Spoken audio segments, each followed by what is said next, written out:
Good morning, guys. This is just a video, kind of more of a test, just to kind of recap a flight I just did this morning from Phoenix. Oops, fastest.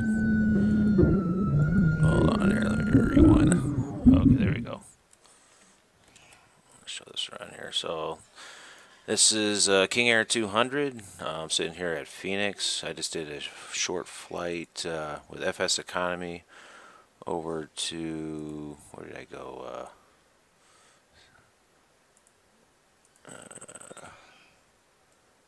To KGEU, I think it was.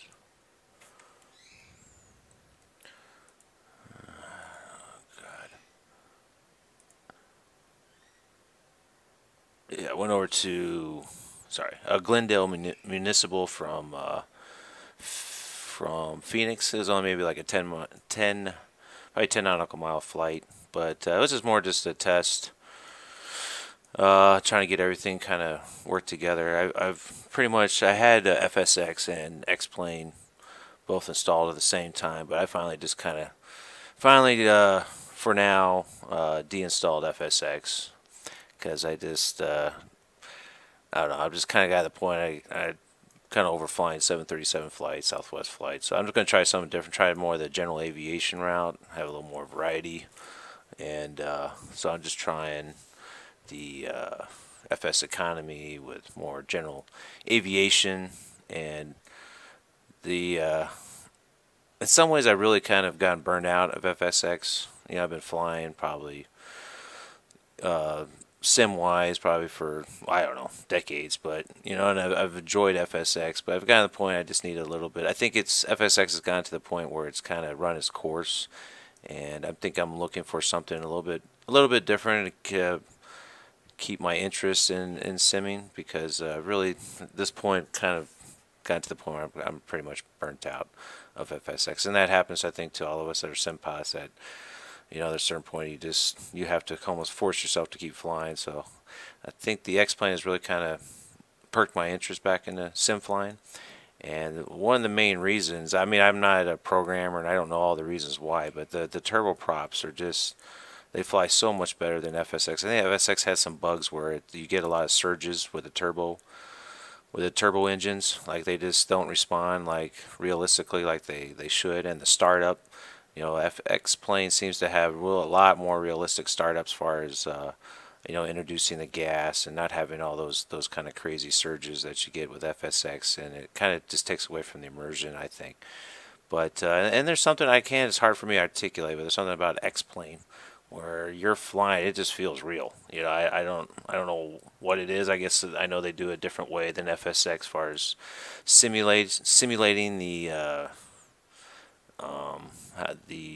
how the air flight. I mean, essentially how the plane is built, like with the wings and everything, is how, and the airflow over the wings, it goes into the simulating. And it just really has, because I'm actually a real world pilot. You know, I've got my license a while back, private pilot with an instrument rating. So I mean, I have some sort of idea what real flying should be. I'm not saying I'm the world's, I haven't flown in quite a long time real world, but I still have you know, somewhat of a handle what the real flying should feel like. And not that, I mean, I'm not trying to knock FSX, because FSX has been great for the community and it's a great simulator, but I'm just really falling in love with Xplane lately. And I don't know how long I'm gonna make this video. I'll make some more, but I'm kind of getting a little talking here too much. But I just wanted to maybe, let's see here, maybe go through the startup process. This is the Coronado 200, and just, I think I'm carrying like 5 passengers over from again from Phoenix over to Glendale Municipal. And let's get to the point where we have the startup. Was it right?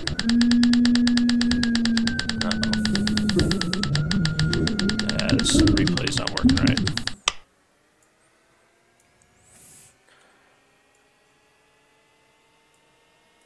Okay, but there we go.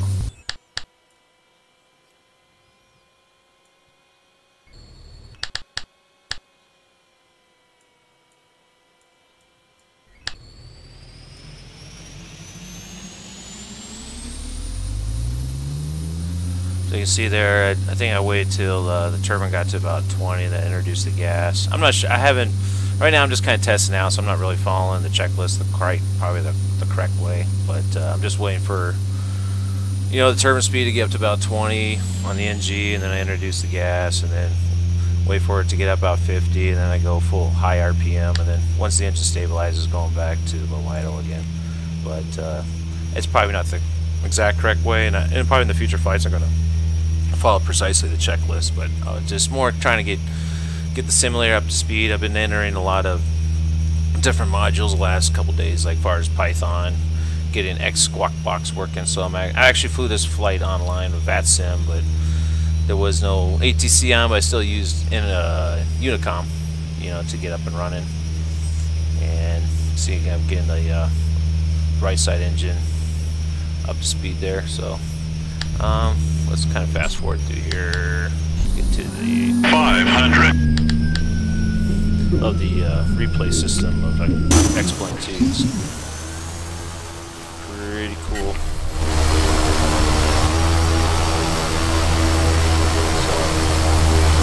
Sounds are great too in Xplane. Kind of hear it, and you can move around so easily.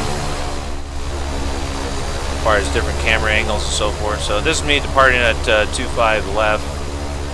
Hopefully the engine volume's not too high. You can still hear my voice, but I just love that turboprop sound. Gets you kind of fired up. All right. So I got some passenger views already set here. You know, the right side, left side. So let's get to the takeoff here. Enough. Okay, here we go. So what should we use? The tower view here? Let's try the tower view. And there you go.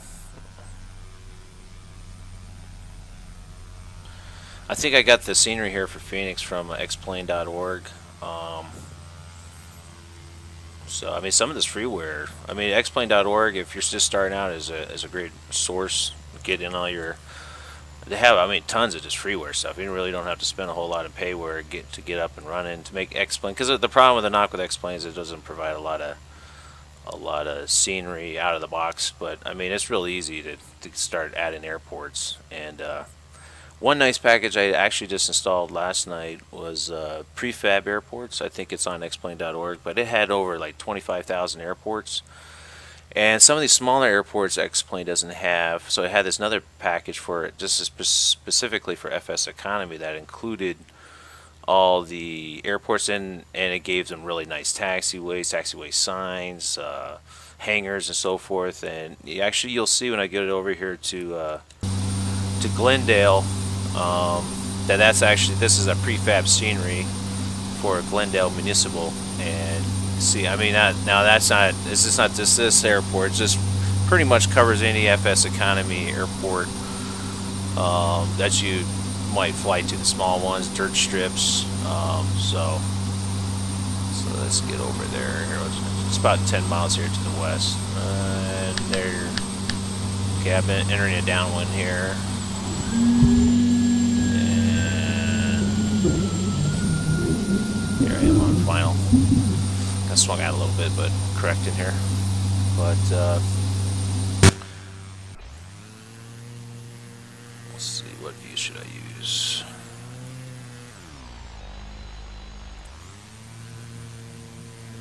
Let's get up here. Oh, that doesn't allow me to get up.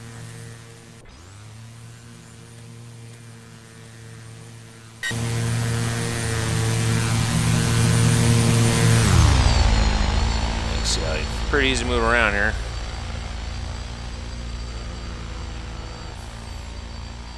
Okay. How do I go up? Well.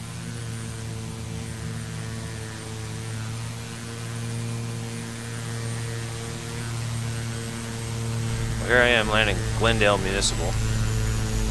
Another nice thing too about Xplane, you can see the runways. They're not flat like FSX. They do have, you know, sloped runways.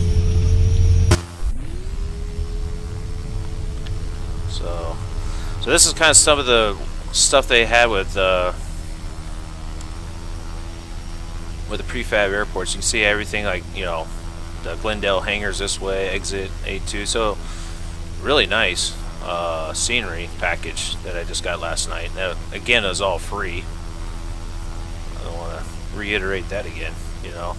Also, you add this other package. I think it's called People Mover or People or something like that. So it's almost like Orbix for FSX, but it was free. So as you can see, really nice scenery. So instead of just landing here and having nothing, I mean, you got nice taxiways, nice texture, nice asphalt textures. So I think that's a Dorker 300, something like that. And that looks like, is that a Saab? That might be, it might be a Saab or a Embraer 120. Another King Air sitting over there. That might be a 404, but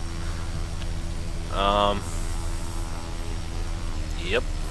So I'll make another one later on for my next route. Just kind of wanted to kind of test out YouTube here, just kind of jump in, and maybe I'm kind of rambling on too much, but I'll make another video maybe to get all into precisely how to get up and running if you want to use FSeconomy, what are the good add-ons, how to install Python. The Python, it's not too complicated, but it did take me a little while to get that up and running. And Python's kind of needed too, because you have some of these plugins as far as connecting FSeconomy to the sim, and it's also a nice Python. It's called NOAA Weather. Essentially, just, you know, it's a lot. The Xplane weather system isn't the greatest, but this plugin, Python plugin, really, it's downloading the NOAA weather METARs. You get really easy as far as checking METARs. Just enter it in, and I was actually getting turbulence a little bit flying over here. So all in all, and it's all automated, so pretty good. But I think this will be it for now,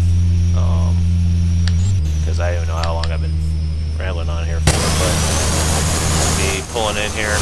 Really nice look too. Check this. I got stand 1, stand 2. Okay. That's pretty freaking awesome. And that's just not this airport. I mean, it's 25,000. So any of those airports that weren't really covered in, also has auto exclusion, so it's not going to overwrite airports that you might have payware scenery at. So really nice so far. I think you have to have Xplane 10.45 or higher for it to work. So there I am. Thanks for watching, and I'll make some more videos later on. If you have any comments, suggestions, please provide down in the comment section. And subscribe. More subscribers, more comments, more motivating him to make some more of these videos and really get into the nuts and bolts of getting you up to speed as far as getting Xplane running. But if you haven't tried Xplane, I really highly recommend, especially if you love turboprops. General aviation, I think it's just far superior in so many aspects compared to FSX, in my own opinion. Alright, talk to you. Bye.